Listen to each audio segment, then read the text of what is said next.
All right, viewers, those are the headlines and our top focus. The European Union has welcomed the first phase of US President Donald Trump's plan to end the conflict in Gaza, calling it a crucial step towards ensuring lasting peace.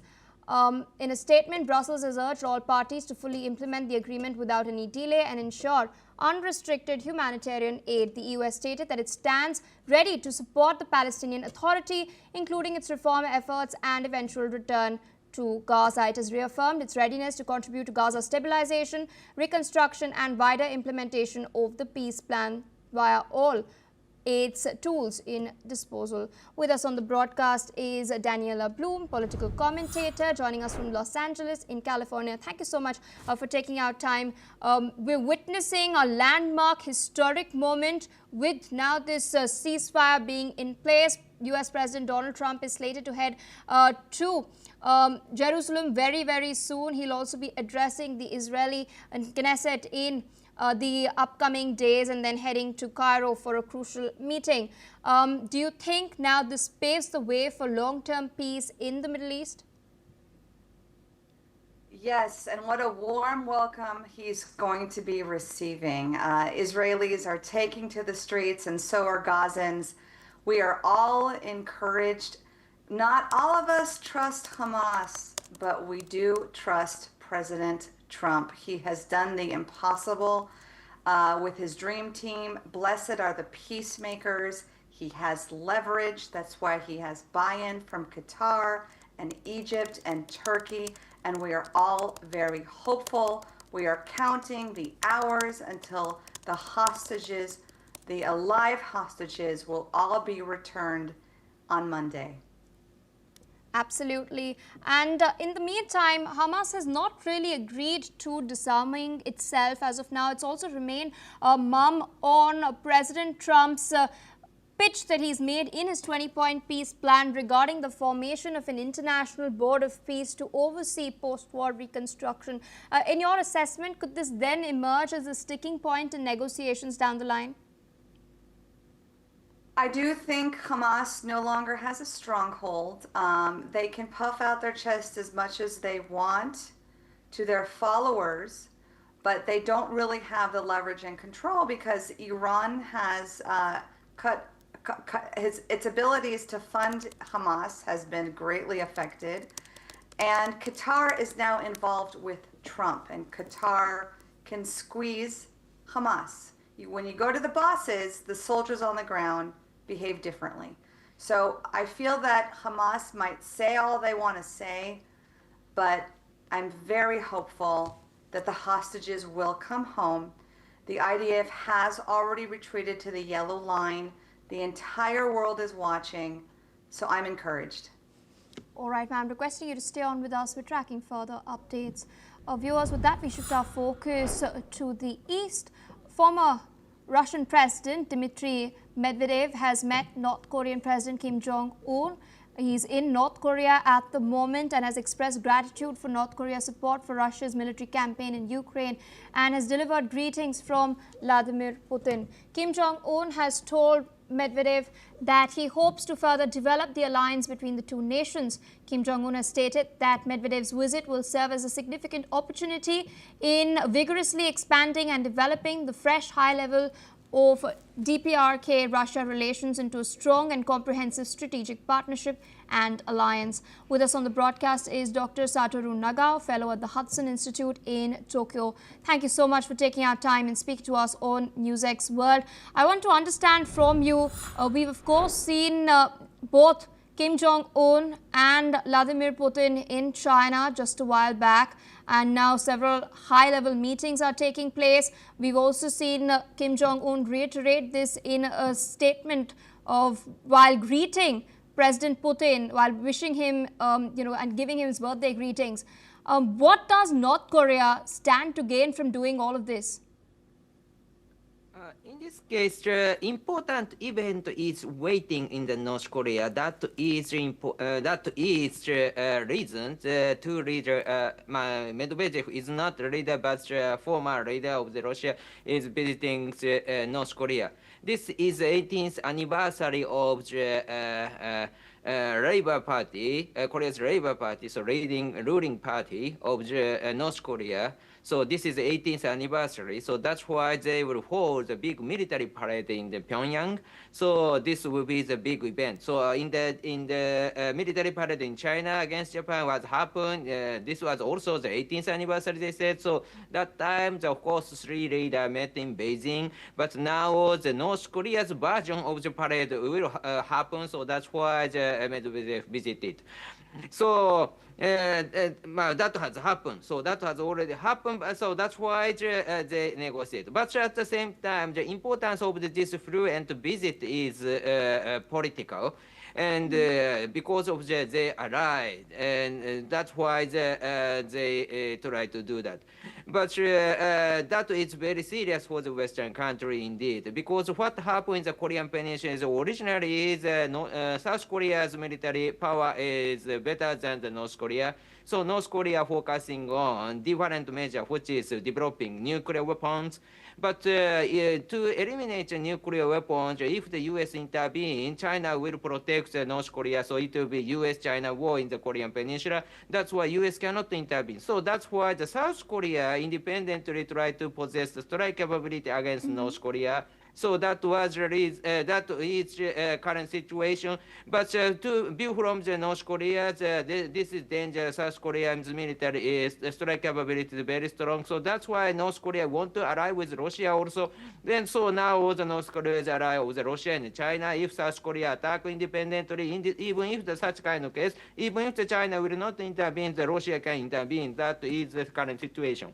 So for Russian side, Russia needs help with North Korea because North Korea provide Russia 5 million ammunition thanks to this alliance. 5 million ammunition is 5 times bigger than the ammunition the EU provide to Ukraine. So that's why this is very big. And North Korean troops also join in the Ukraine. So now this relation is very strong and working very well. So that is the reason that this fluent visit of the Russian leader to the North Korea or North Korea leader to the, Russia were meeting in the China also. So that cooperation is very influential. Thank you. Indeed. And, this all comes as North Korea is doubling down, stating that it will not be denuclearizing itself. It's rebuffed demands that Donald Trump has been making. In fact, it's also rebuffed attempts by South Korean President Lee Jae-myung, who has been extending an olive branch, trying to normalize relations.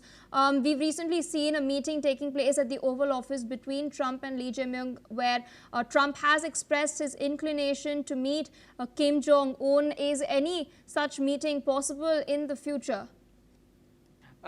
In this case, between South Korea and North Korea, the misunderstanding has happened. South Korea's president is quite pro-North Korea and sending the very friendly message to the North Korea. But North Korea believe only power.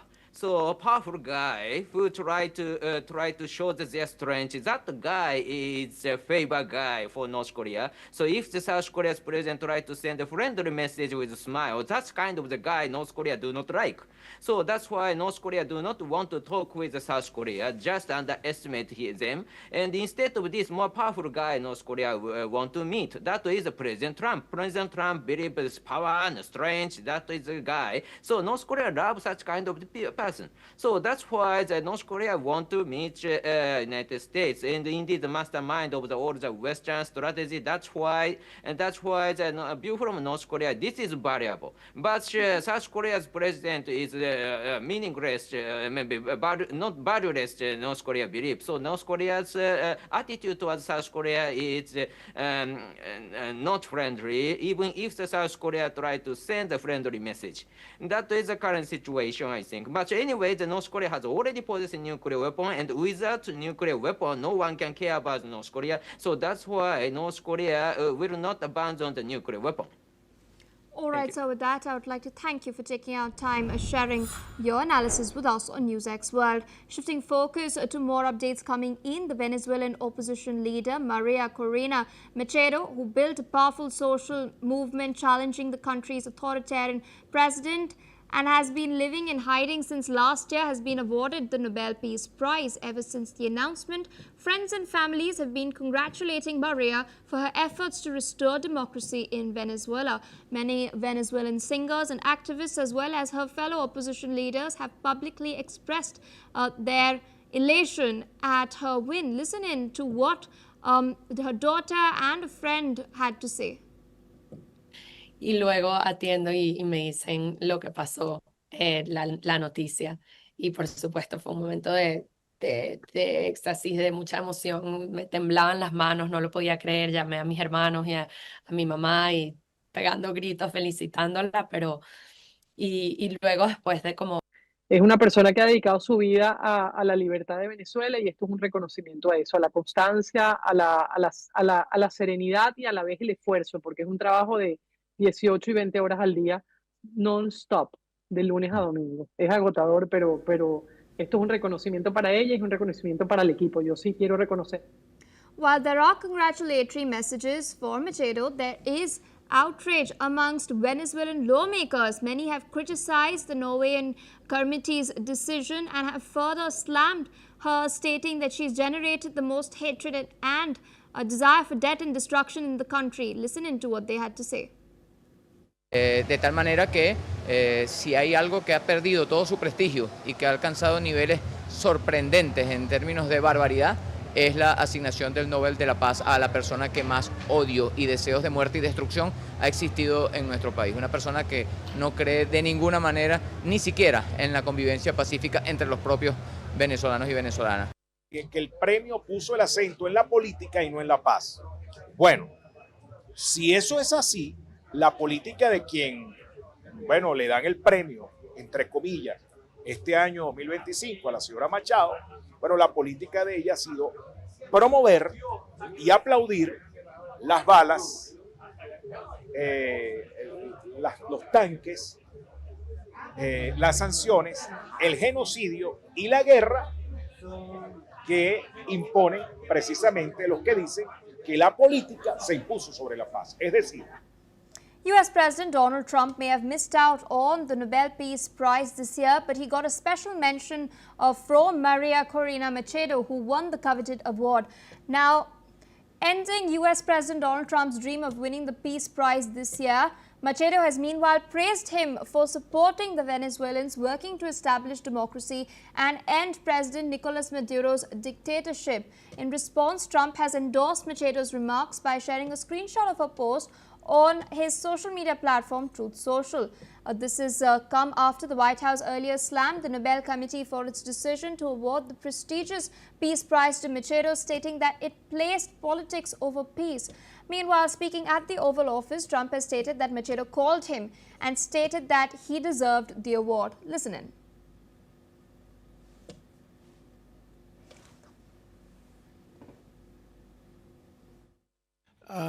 The person who actually got the Nobel Prize called me and said, I'm accepting this in honor of you because you really deserved it. A very nice thing to do. I didn't say then give it to me, though. I think she might have. She was very nice. Still with us on the broadcast is Ms. Daniela Bloom, political commentator from Los Angeles. We've heard what Donald Trump has had to say. What do you make of this gesture that has been now extended to Trump? Of course, now the Peace Prize winner stating that she's going to accept this award in honor of Trump. I think it was a lovely gesture. I think she did hard work for her country, but even she understood that Trump deserves this Nobel Peace Prize. It's been a long time coming. He got no recognition for the peace he brokered, for the historic Abraham Accords between Israel and the UAE, Israel and Morocco, Israel and Bahrain, Israel and Sudan. He assisted in peace for Serbia, Azerbaijan. He is a peacemaker. And when someone like Barack Obama, who has no history of brokering peace with any countries, gets the Nobel Peace Prize, but President Trump is cited, it was a nice thing that the Venezuelan president did recognize and showed appreciation for. Indeed, and at the same time, we are seeing the struggle for democracy in Venezuela. The U.S. government does not recognize Nicolas Maduro as the legitimate leader of Venezuela. In fact, we've been seeing U.S. government deploying its troops to the Caribbean in order to ensure that transnational drug shipments are curbed, and Maduro is in fact being increasingly hostile to this response. I understand that with the previous administration's open borders, that Trump had to go the other way much more strictly, and people are not used to that. They're not used to a almost zero tolerance of illegal immigration. They're not used to tariffs. They're not used to having their own criminal immigrants returned. But they have to get used to it, because this is why America voted Trump in office. All right, ma'am. With that, I would like to thank you for taking our time and speaking to us on NewsX World. With that, viewers, we're shifting focus away towards Europe. French President Emmanuel Macron has reappointed Sébastien Lecornu as the Prime Minister just 4 days after Lecornu resigned from the position. Macron has announced the decision following a meeting at the Élysée Palace with all major parties, excluding the leaders of the far right and far left. In fact, Lecornu's return has come as a surprise, as he earlier stated that he was not chasing the job and his mission is over. Now, Lecornu, as Prime Minister, faces a deadline to put the next year's budget before the French Parliament. He has stated that out of duty, the mission entrusted to him by President Macron is to do everything in order to provide France with a budget by the end of the year and respond to everyday problems of their compatriots. Shifting focus to news coming in from Mexico. Heavy rainfall in Mexico has left at least 27 people dead and many more missing.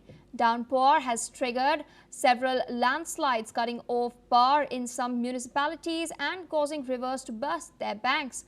The Quezon's river has surged suddenly, inundating approximately 35% of the area around it. Water levels have in fact risen 1.5 meters, catching residents off guard and leaving them unable to secure their belongings before the deluge hit. The Teculta River has also burst its banks, flooding large sections of Gutierrez de Mora.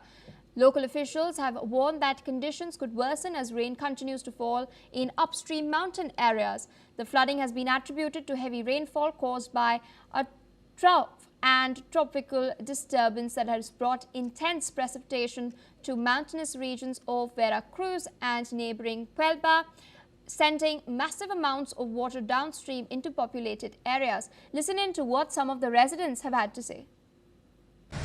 Nadie estaba previsto para esto, pues, como se puede ver, las mesas, sillas, todo, llegó más de metro y medio de alto a todo lo que es comedor y todo el restaurante, comida, cocina, comedor, baños, área de juegos, área privada, todo está en pésimas condiciones. Nos indican que las lluvias van a seguir. Sobre todo lo importante es estar monitoreando las lluvias en la parte de arriba, lo que es Espinal, Coyutla, que es de donde viene el agua que llega aquí al río Tecolutla. Entonces, si llueve allá, a pesar de que aquí no llueve, pero si llueve allá en la sierra, es complicado porque sí va a seguir subiendo el nivel del río. Ahorita se va a mantener estable, estamos esperando que nos informen si está lloviendo en la parte de la sierra y eso para poder darle la atención necesaria a la comunidad en caso que se requiera. Shifting focus to some tragic news coming in from Australia. 3 people have lost their lives after a light plane crashed at Shell Harbour Airport near Wollongong in New South Wales in Australia. The plane took off at about 10 a.m. GMT before crashing and catching fire. The Lake Illawarra District Police has stated that it was a private plane heading to Ballarat. They've also stated that it is a tragic incident as there were 3 adults on board of the same age group and they've all perished. However, the identity of those on board has not been ascertained yet. The police has stated that they're working formally to identify the 3 people involved in the incident and cannot release any details at this point in relation to who they are, their ages or where they're from. Well, viewers, this is all the time we have for this bulletin. More news and updates on the other side. Stay tuned on NewsX World as we dip into a quick short break.